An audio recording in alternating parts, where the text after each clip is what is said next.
దీనికి తలకాయ కోసింది కదా ఎవడన్నా ఎంత పాపిండు అయితే బిడ్డలు కొట్టుకొని తప్పుకొని రోడ్డు సారు నా బిడ్డ కట్టున్నా సారు అది బిడ్డ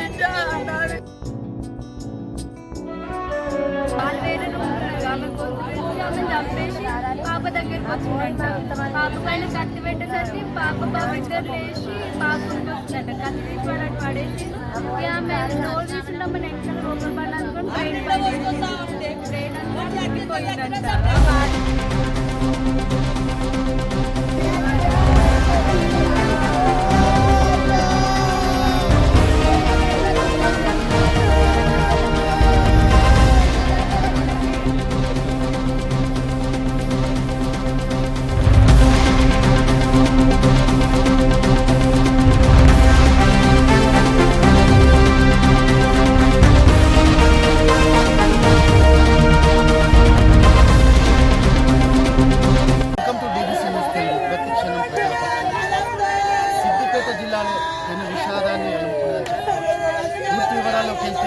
సిద్దిపేట జిల్లా భూమిక మండలం బెక్కల్ విలేజ్కి సంబంధించిన ఒక రుణపోతుల ఎల్లం వృత్తిరీత్యా సిద్దిపేటలో నివాసం ఉంటున్నాడు. ఒక రెంటుకుంటూ కూడా నివాసం ఉంటున్నాడు.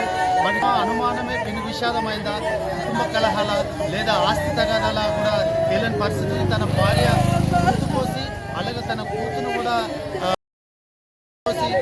తను కూడా గొంతు కోసుకొని కూడా ఈ హత్యా ప్రయత్నానికి అయితే దాడి తీశారని చెప్పుకోవచ్చు. ఇప్పుడైతే ప్రస్తుతం ఆయన యొక్క ఆరోగ్య పరిస్థితి అయితే ప్రభుత్వ ఆసుపత్రిలో ట్రీట్మెంట్ జరుగుతుంది. ఆయన నిలకడగానే ఉన్నాడు. కానీ తన భార్య చనిపోయింది, తన కూతురు కూడా చావు బతుకుల మధ్య కొట్టుమిట్టాడుతున్నట్టు కూడా మనకు తెలుస్తుంది. అసలు దీనికి సంబంధించి కూడా మరిన్ని విషయాలు కూడా అడిగి తెలుసుకుందాం. దీనికి అసలు ఏమైంది, వాళ్ళ యొక్క ఎల్లంకి సంబంధించి తన భార్య తన కూతురు హర్షిత ఒక బాబు ఉన్నట్టుగా తెలుస్తుంది. దానికి సంబంధించి కూడా ఇక్కడ శ్రీలత వాళ్ళ చనిపోయిన వాళ్ళ శ్రీలత వాళ్ళ అమ్మగారు అయితే ఒక అసలు చెప్పాలంటే ఒక కన్నీరు ముందుగా ఏడుస్తున్న పరిస్థితి ఉంది. ఆ కన్న పేరు చనిపోయి ఇది ఒక గొంతు కోసి కూడా అట్లా హత్య చేయడం అంటే కూడా ఒక ఇది అసలు క్షమించడానికి విషయంగా చెప్పుకోవడానికి మరిన్ని విషయాలు కూడా ఒక కళ్ళు అయితే ఏడుస్తున్న పరిస్థితి. మరిన్ని విషయాలు అంటే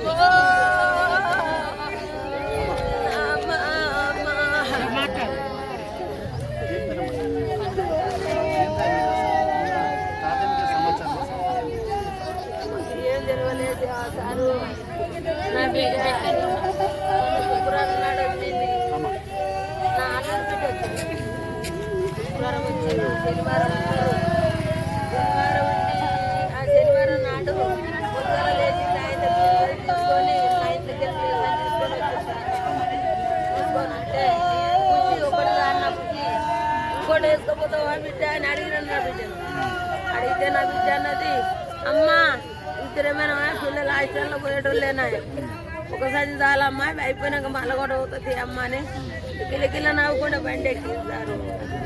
ఇక బొద్ది కాస అది జరిగింది నాకు తెలియదు. కారణం ఏమై ఉంటుంది అమ్మా? ఏమన్నా ఎప్పుడైనా గతంలో లొల్లైనా భార్య భర్తల సారు కొట్టేటి లొల్లి అయింది.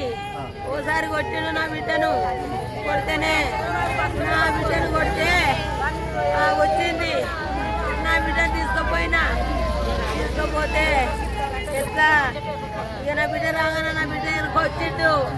వచ్చి నిన్ను ఏమనను సిగ్గులాడతా నా ఇచ్చేది పోతుంది అని నా బిడ్డ నా ఇంటికి వచ్చి నేను మేకలకాడి పోతే వచ్చి కాలు మొక్కినాడ. 10 రోజులు కాలు మొక్కితే సారు ఏంది బుజ్జి అని నేను అడిగితే, అమ్మ పిల్లలు అయిరమ్మా, నాకు పిల్లలు అయిరమ్మా, సౌకర్యం ఆగమైతే అమ్మ అనేది నా బిడ్డను బుద్ధగరించిండు. అలగరించిండు. పొద్దుకి ఎల్లుల్లి లేదట, ఏది లేదట సారు. ఇంటికి తలకాయ కోసింది కదా సారు. ఎవడన్నా ఎంత పాపిండు అయితే బిడ్డను కొట్టుకొని తప్పుకొని రోడ్డు ఉంటున్నాం సారు. నా బిడ్డ కట్టున్నా సారు. అదే బిడ్డ నా బిడ్డను లంచగొడుకు ఇప్పుడు నాటకం చేసి నువ్వు చల్లగొస్తున్నావు. నా బిడ్డ పండుకున్నాడు కానీ ఉన్నది నా బిడ్డ. ఉండగానే పోసిందమ్మా.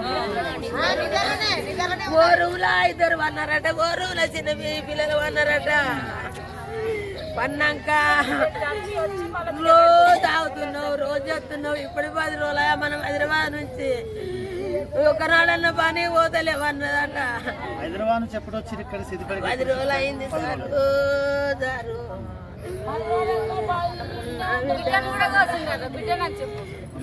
మనవరాను ఇప్పుడు ఆమె పరిస్థితి ఎట్లుందమ్మా? మీ మనమరాలు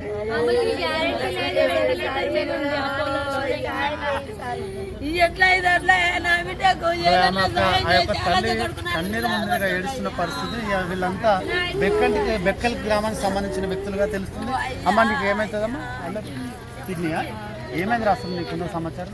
వానికి అనుమానం, డౌట్స్, ఎవరితో మాట్లాడినా అది ఏంది ఇదేంది, ఎవరింటికి పోనీయడు, ఎవరితో మాట్లాడనియ్యడు, ఎందుకు ఇట్లా అని అంటే వాడి బుద్ధి సైకో బుద్ధి అంతే అని మేము కూడా ఎక్కువ వాడిని అనకపోయేది.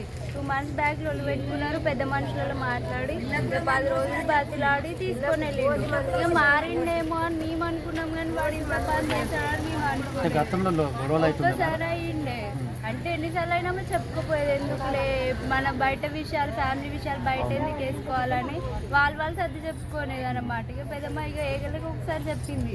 చెప్పిన తర్వాత ఇట్లా పరిస్థితి ఇట్లా అనేసి ఒకసారి 10th క్లాస్ మిట్టపల్లి హాస్టల్లో.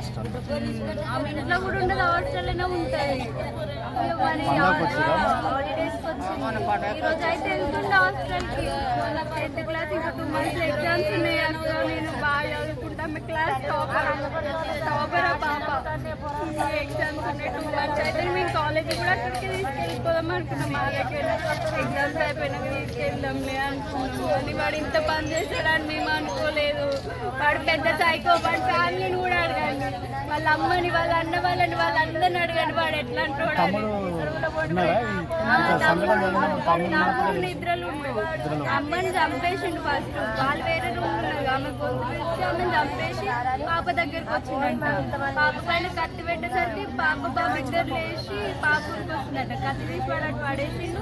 ఆమె డోర్ తీసుకుంటామని వెనకాల రోగం పడి అనుకుని బ్రెయిన్ అంతా చిక్కిపోయిందంట. ఆమె అదే స్పాట్ కింద పడిపోయింది. బాబు దెబ్బ బయటకి ఉరికిండట.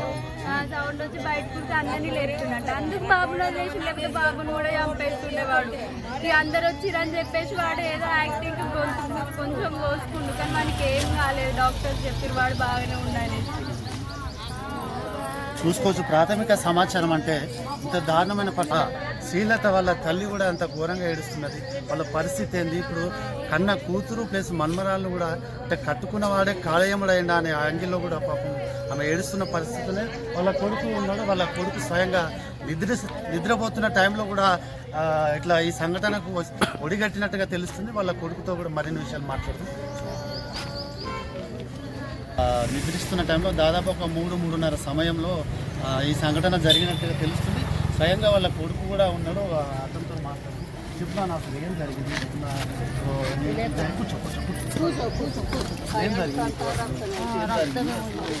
ఈ జరిగినప్పుడు చేస్తున్నప్పుడు ఇంట్లోనే ఉన్నావు? నైట్ తాగొచ్చి మంచిగానే అని పడుకున్నాం అందరం.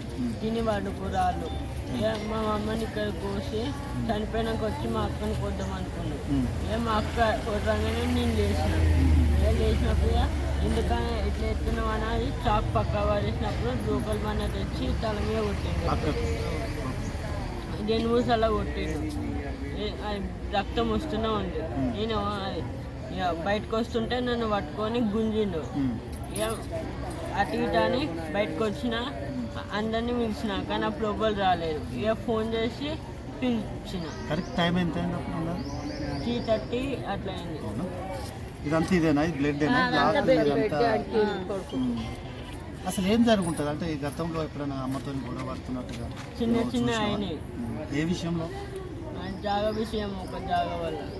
అంటే ఎవరిదా జాగ? అని మాది. ఇదే కదా. అంటే ఎట్లా అమ్మాలనా లేకపోతే? అమ్మాలని. ఆర్థిక ఇబ్బందులు ఉండడమా? దేనికో తెలియదు. అన్నీ అమ్మేస్తున్నాం, వీళ్ళకి ఏమొద్దా అని అన్నది. పిల్లలకి ఏమొద్దా అని అమ్మ గొడవపడేది అంతేనా? అన్ని అమ్ముతూ ఉండి తాగుతుండేవాడా బాగా? కొద్దిగా తాగుతుంది. మరి ఎందుకు అమ్మడం అంటే అప్పులు ఎక్కువ దేనికోసం అన్ని అమ్మడం? అంటే అప్పుడు మిషన్ కొనిలో దానిలో లాస్ అయింది. దానికి మళ్ళీ అన్నీ ఏదేదో చేస్తానని అన్ని పైసలు తెచ్చి ఖరాబ్ చేసిండు. ఖరాబ్ చేస్తుంది, సంసారం ఖరాబ్ అవ్వడానికి అమ్మ అన్నిటికీ వద్దు అని చెప్తే ఇంత జరుగుతుందా? మీ అక్క ఏం చదువుతుంది? 10th. నిద్రలో ఉన్నప్పుడే జరిగిందా? అంటే ఇట్లా కోసేటప్పుడు అక్క వదిలినప్పుడు ఇద్దరికి మేలుకు వచ్చింది. చూసుకోవచ్చు. ఇక్కడ వాళ్ళ కొడుకు కూడా స్వయంగా అంటే ఇంట్లో ఆదర్శ్ నగర్లో ఉంటారు, కేసీఆర్ నగర్ ఆదర్శ్ నగర్లో నిద్రిస్తున్న టైంలో కూడా అట్లా గొంతు పోయడం అనేది, అలాగే వెనుక నుంచి కూడా తన కన్న కూతురు కూడా తెలియకుండా కూడా ఆ అమ్మాయిని కూడా రోడ్లు పడుతుండే తల మీద కొట్టడం అనేది ఇది నిజంగా అసలు ఇది పెను విషాదం. యొక్క గ్రామస్తులు కావచ్చు, వాళ్ళ అమ్మగారి తరఫున కావచ్చు, అత్తగారి తరఫున కావచ్చు, అసలు ఎంత ఒక ప్రశ్నార్థకంగా ఏర్పడ్డది అసలు ఇది. దీనికి సంబంధించి కూడా ఇప్పుడు ప్రస్తుతం అయితే పోస్ట్ మార్టం నిమిత్తము ప్రభుత్వ హాస్పిటల్లో ఆ యొక్క శవం ఉంది. తన కూతురు కూడా మెరుగైన వైద్యం కోసం కూడా వేరే హాస్పిటల్కి తీసుకుపోవడం జరిగింది. ప్రస్తుతం అయితే పోలీసుల ఇన్వెస్టిగేషన్లో కూడా పూర్తి సమాచారం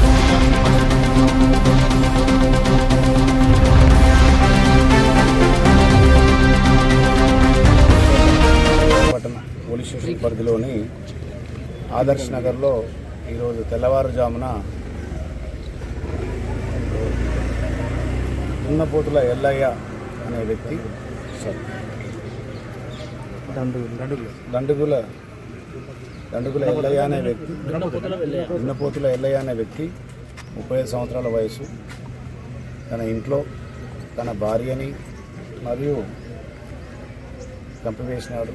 మరియు తన బిడ్డ సొంత కూతుర్ని కూడా చంపాలని ప్రయత్నించి ప్రస్తుతం బిడ్డ కూడా కొనుగోలుతున్నది. మరియు తన సొంత కొడుకు మీద కూడా దాడి చేయడానికి ప్రయత్నం చేసి కొడుకు పారిపోయినాడు. ఇతనికి సుమారు 18 సంవత్సరాల కింద వివాహం అయింది. వీళ్ళ సొంత గ్రామము బెక్కల్, నూల్మిట్ట మండలం సంబంధించిన గ్రామం. సొంత దగ్గరి మేనబావ మరదల వరుసలో పెళ్ళిళ్ళు జరిగినాయి. వీళ్ళకి పెద్దల ఇష్టపూర్వకంగానే పెద్దల సమక్షంలో పెళ్లి జరిగింది. ఇతను 15 సంవత్సరాల పాప మరియు 12 సంవత్సరాల బాబు ఉన్నారు. ఇతను 10 సంవత్సరాల క్రితం సిద్దిపేటకి బ్రతుకుదేరు నిమిత్తం వచ్చి ఇక్కడ రకరకాల పనులు చేసి సంవత్సరం కింద హైదరాబాద్కి బతుకుదేరు నిమిత్తం కుటుంబంతో సహా బయలుదేరినాడు. అక్కడ ఉండి అక్కడ కూడా మళ్ళీ 15 రోజుల క్రితము మళ్ళీ సిద్దిపేటకు వచ్చి ఆదర్శ్ నగర్లో ఉంటున్నాడు. ఇతని స్వభావము కొద్దిగా మొదటి నుంచి వెళ్ళి భార్యని అనుమానిస్తూ ఆమె క్యారెక్టర్ని ఎప్పుడు శంకించేవాడు. ఎవరితో మగవాళ్ళతో ఇతరులతో మాట్లాడినా కూడా వారితో సంబంధం అంటగట్టిన విధంగా మాటలతో మాట్లాడేవారు. అతను ఎప్పుడు తన పిల్లలకు కూడా తన పుట్టినారో లేదనే ఒక అనుమానంతో ఉండడం వల్ల ఈరోజు తెల్లవారుజామున 3 గంటలకి తన సొంత భార్యని సొంత బిడ్డని ఏదైతే గడ్డి మందులో పురుగుల మందు దాపించి చనిపోయినారో లేదో అని మరి గొంతు కోసి చంపడం జరిగింది. ఇప్పుడు ప్రస్తుతం బిడ్డ కూడా కొనగొలుగుతుంది. దీనికి సంబంధించి మాకు తెల్లవారుజామున సమాచారం రాగానే మేము నేర స్థలాన్ని విజిట్ చేయడం జరిగింది. మరియు శవంకి సంబంధించి హాస్పిటల్ షిఫ్ట్ చేయడం జరిగింది. ఇంజూర్డ్ ఎవరైతే గాయస్తులు ఉన్నారో వాళ్ళని కూడా షిఫ్ట్ చేయడం జరిగింది. ఈ క్రమంలో అతను కూడా చనిపోవడానికి ప్రయత్నం చేసి ఇప్పుడు అతను కూడా హాస్పిటల్లో ఉన్నాడు. ఇందులో ముఖ్యంగా అతని యొక్క క్యారెక్టర్ ఏదైతే భార్యను శంకించి ఉందో ఒక సైకో క్యారెక్టర్ మాదిరిగా ఉన్నాడు. అతను రెగ్యులర్గా కూడా తన బంధువులు కానీ ఫ్రెండ్స్ కానీ ఎవరితో కూడా ఫ్రీగా ఉండకుండా ఎప్పుడూ కొద్దిగా డిఫరెంట్ క్యారెక్టర్గా ఉన్నాడు. అతని ప్రవర్తన కూడా ఎప్పుడు ఎవరితో కలిసి బంధువులతో కూడా కలిసి పోయేది. పోలీస్ దృష్టి కూడా ఇంతకుముందు ఎప్పుడు కూడా ఇది భార్యాభర్తల విషయం కావున మాకు ఎప్పుడు రాలేదు కూడా పోలీస్ స్టేషన్కి. సొంత దగ్గర వాళ్ళు పెళ్ళి కావడం వల్ల కాకపోతే ఇప్పుడు తెలుసుకుంటే బంధువుల ద్వారా తెలుసుకుంటే ఊళ్ళో కుల పెద్ద మనుషులకు కొంతమందికి తెలుసు మాట్లాడదాం అనుకున్నారని తెలిసింది. కానీ పోలీస్కి మా దగ్గర సిద్దిపేట డిస్టిక్ కానీ హైదరాబాద్ కానీ నూల్మిట్టలో కానీ ఎక్కడ కూడా చనిపోయిన మృతురాలు కానీ ఆమె తల్లిదండ్రులు కానీ ఎప్పుడు కూడా పోలీస్ స్టేషన్కి కంప్లైంట్ జరగలేదు. ప్రజలందరికీ విజ్ఞప్తి ఏంటంటే ఇట్లాంటి భార్యాభర్తల విషయాలు ఇట్లాంటి కుటుంబ సమస్యలు ఏవైనా ఉంటే ఇప్పుడు మహిళలకు సంబంధించి గవర్నమెంట్ తరఫున భరోసా సెంటర్లు, మహిళా పోలీస్ స్టేషన్లు, మహిళా అధికారులు, కౌన్సిలింగ్ చేసే అధికారులు చాలామంది ఉన్నారు. ఇట్లాంటి పరిస్థితుల్లో ఉండే మహిళలు ఒకవేళ తన భర్తలు మరీ ఇట్లాంటి క్రూర హింస పెట్టే పరిస్థితుల్లో ఇట్లాంటి ఉంటే ధైర్యంగా పోలీసుని అప్రోచ్ కావాలని, కౌన్సిలింగ్ తీసుకోవాలని, అవసరమైతే విడిగా ఒంటరిగా జీవించవచ్చు అనే ఒక భయాన్ని, ధైర్యాన్ని ఇవ్వడానికి వ్యవస్థ ఉంది అని ఈ ముఖంగా మీకు తెలియజేస్తున్నాను. ఎల్లయ్య కూడా పరిస్థితి కొద్దిగా క్రిటికల్గానే ఉంది. ఆయన కూడా ఆత్మహత్య ప్రయత్నం చేసినాడు. ఇప్పుడు డాక్టర్ల చికిత్స పొందుతున్నాడు. ఇదే హాస్పిటల్లో ఉన్నాడు.